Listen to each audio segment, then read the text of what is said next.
గర్భవతి సవితి కూతురు 3వ భాగంలో అపర్ణకు కుక్క కరిచి బాధపడుతూ ఉంటుంది.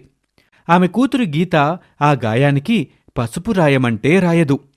దాంతో అపర్ణ బాధ చూడలేక అంజయ్య వెళ్లి పసుపు తీసుకొచ్చి రాస్తాడు. అసలు కుక్క తనను కరవడానికి కారణమైన గర్భవతి సవితి కూతురు నందినికి ఆ బాధ ఎలా ఉంటుందో చూపించాలని ఒక ఇనుప రాడ్డును బాగా కాల్చి సలసలామంటూ ఉండగానే ఆ రాడ్డును పట్టుకొని కడుపుతో ఉన్న నందిని దగ్గరికి వస్తోంది అపర్ణ. నందిని ప్రశాంతంగా పడుకొని ఉంటుంది.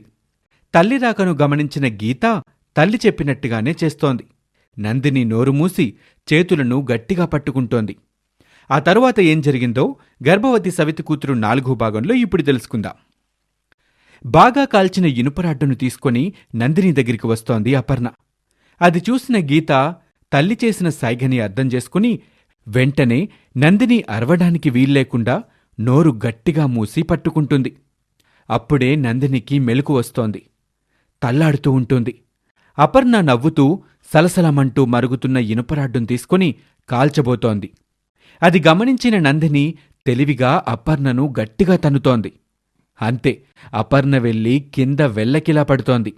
దాంతో ఆమె చేతిలో ఉన్న ఆ ఎర్రగా కాల్చిన రాడ్డు అపర్ణ గుండెల మీద వచ్చి పడుతోంది. దాంతో అక్కడ బాగా కాలిపోతోంది. ఒక్కసారిగా గట్టిగా అరుస్తోంది అపర్ణ. ఆ అరుపు విని అంజయ్య పరుగు పరుగున అపర్ణ దగ్గరికి వస్తాడు. ఎదపై కాలిపోయి బాధపడుతున్న అపర్ణను చూస్తాడు అంజయ్య. పక్కనే మరుగుతూ పొగలు కక్కుతున్న ఇనుపరాడు కనిపిస్తోంది. దాంతోపాటు భయపడుతున్న తన కూతురు నందినిని చూస్తాడు. భయపడుతూ వణికిపోతూ ఉంటుంది నందిని. కూతురు దగ్గరికి వస్తాడు అంజయ్య. నందినిని ఓదార్చుతాడు. చూసావా నాన్న, పిన్ని ఎంత పని చేయబోయిందో. అందుకు గీత కూడా సహాయంగా నా నోరు గట్టిగా మూసిపెట్టింది నాన్న. నేను తెగించి ఏదైతే అది అయిందనుకుని గట్టిగా పిన్నిని తన్నేశాను నాన్న. దాంతో మీ పిన్ని వెల్లకిలా పడింది. బాగా కాలిన ఆ ఇనపరాడ్డు వెళ్ళి మీ పిన్ని ఎదపై పడింది. అక్కడ కాలింది.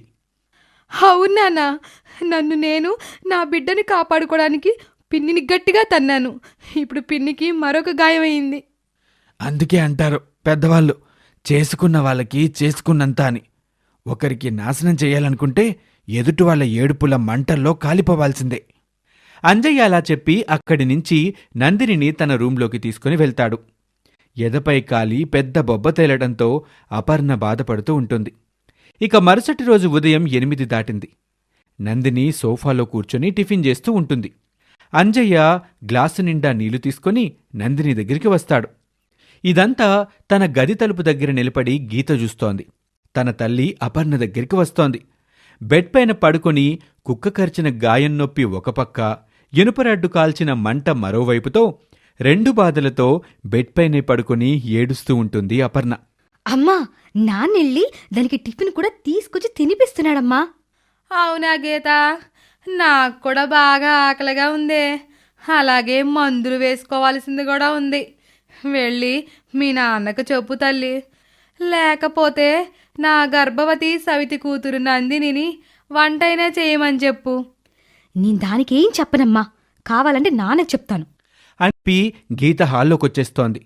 తనను చూసిన తండ్రి అంజయ్య ఇలా అంటాడు. గీతా, నీక్కూడా టిఫిన్ తీసుకురానా? ముఖం కడుక్కున్నావా లేదా? బ్రష్ చేసుకున్నాను నాన్న. అలాగే అమ్మకు కూడా టిఫిన్ తీసుకురా నాన్న. అమ్మ ఆకలితో బాధపడుతుంది. ఆ మాట గీత చెప్పగానే అది విని అంజయ్య, నందిని, గీత ముగ్గురూ బాధపడతారు. అంజయ్య అక్కడి నుంచి బయటికి వెళ్ళిపోతాడు. అప్పుడు గీత ఇలా అంటుంది. చూడవే, నా తల్లిని బాధపెట్టి నువ్విక్కడ సంతోషంగా ఉందామనుకున్నావా? కొన్ని రోజులకైనా మా మమ్మీ మళ్ళీ లేచి తిరుగుతుంది. గాయాలు మాయమైపోతాయి. అప్పుడు నీకుంటుందే అసలైన నరకమేంటో.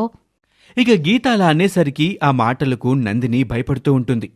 ఇంతలో బయటకు వెళ్లిన అంజయ్య టిఫిన్స్ తీసుకుని ఇంటికి వస్తాడు. ఒక టిఫిన్ని గబగబా గీత తినేసి మరో టిఫిన్ తీసుకుని తల్లి అపర్ణ దగ్గరికి వస్తోంది గీత. ఇక అలా రోజులు గడుస్తూ ఉంటాయి. నెమ్మదిగా అపర్ణ గాయాలు కూడా మానుతాయి. ఇక అప్పుడే ఆ ఊరిలోకి కారులో వస్తాడు సుదర్శన్.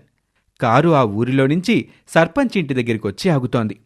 ఆరుబయట కుర్చీలో కూర్చున్న సర్పంచ్ తన ఇంటికి వచ్చిన కారులో వచ్చింది ఎవరా అన్నట్టు చూస్తూ ఉంటాడు. కారులోంచి దిగుతాడు సుదర్శన్. సిటీవాడిలాగా ఫుల్ ఫ్యాషన్గా ఉంటాడతను. పిల్లి గడ్డం పెట్టుకుని తలపై క్యాపు, మెడలో కెమెరా తగిలించుకొని ఉంటాడు. సర్పంచ్ దగ్గరికి వస్తాడతను. నమస్తే సర్పంచ్ గారు. నమస్తే బాబూ. ఎవరు మీరు?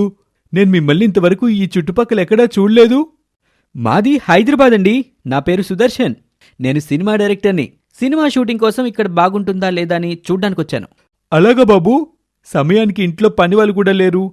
కూర్చోవేద్దామంటే ఏమనుకోకు బాబూ. మరేమీ పర్వాలేదు సార్. మీరు పెద్దవాళ్ళు, కూర్చొనే ఉండండి. నేను నిలబడే మీకు అన్ని వివరంగా చెప్తాను అని సుదర్శన్ 10,000 డబ్బులు కట్ట తీసి సర్పంచ్కిస్తాడు. వాటిని తీసుకుంటూ సర్పంచ్ ఇలా అంటాడు.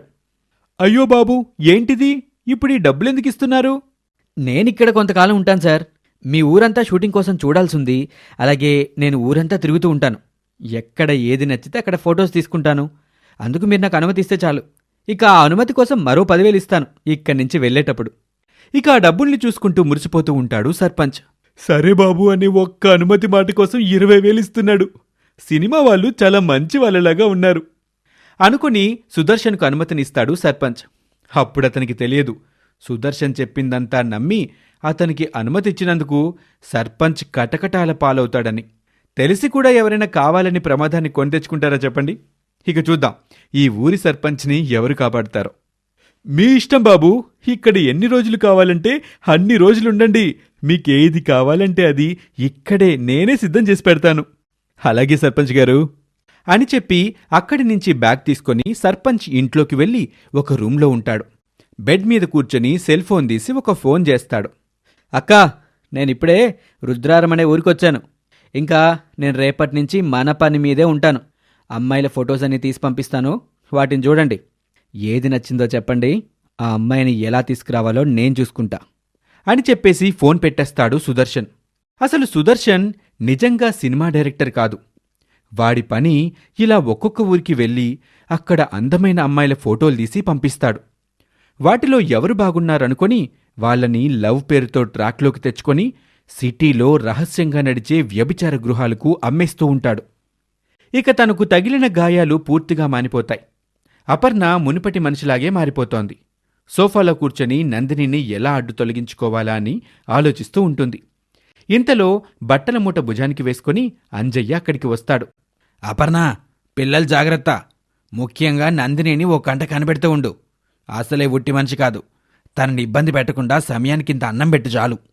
అబ్బా, రాత్రికి ఎలాగో వస్తారు. మేం చూసుకున్నది లేంది నీ కూతుర్ని అడుగుతారు. అప్పుడు మాకు ఇంత పెద్ద జాగ్రత్తలు ఎందుకు చెప్తారు చెప్పండి? నేను 2-3 రోజుల వరకు రాను. పంచదారపల్లిలో 3 రోజుల పండగుంది. నేను అక్కడే ఉంటాను. 100 చీరలు అమ్ముడుపోయినా మనకు కొంచెం డబ్బొస్తుంది కదా. ఇక ఆ మాట విని అపర్ణ తనలో తాను సంతోషపడుతూ ఉంటుంది. అబ్బా, ఎంత తీపి ముచ్చట చెప్పారో. పోయిరండి పోయిరండి. గర్భవతి అయిన సవితి కూతుర్ని తెట్టనో కొట్టను అని పైకి చెప్తోంది. కాని అపర్ణ తన మనసులో ఇలా అనుకుంటూ ఉంటుంది. ఈ అవకాశం కోసమే చూస్తున్నాను. మీరు అక్కర్లేకపోతే నందినిని ఒక బంతాట ఆడుకుంటాను చూడు. మీరు తిరిగి వచ్చే వరకు ఎవ్వరూ కాపాడలేరు దాన్ని అని అపర్ణ అనుకొని గట్టిగా నవ్వుతోంది. ఆ నవ్వుకు ఒక్కసారిగా ఉలిక్కి పడతాడు అంజయ్య. అపర్ణ, నందిని విషయంలో ఇప్పటి వరకు జరిగినవి ఏవీ మనసులో పెట్టుకోకుండా నిన్ను నమ్మి వెళ్తున్నాను అని అక్కడి నుంచి బట్టల ముట్టను భుజానికి వేసుకుని అంజయ్య బయలుదేరుతాడు. అలా బయలుదేరిన 10 నిమిషాల తర్వాత ఒక వ్యక్తి దండోరా వేస్తూ కనిపిస్తాడు. అందరూ జాగ్రత్తగా వినండి. జాగ్రత్తగా ఉండండి. అడవి నుంచి పులి తప్పించుకొని తిరుగుతోంది. దాని బారిన పడి ప్రాణాలు పోగొట్టుకోవద్దు. అందరూ పిల్లలతో ఇంట్లోనే ఉండండి. జాగ్రత్తగా ఉండండి అని చెప్పేసి ముందుకు వెళ్తూ ఉంటాడు. అది విన్న అపర్ణ గర్భవతి సవితి కూతురు నందినిని పులికి ఆహారం చెయ్యాలి అనుకుంటోంది.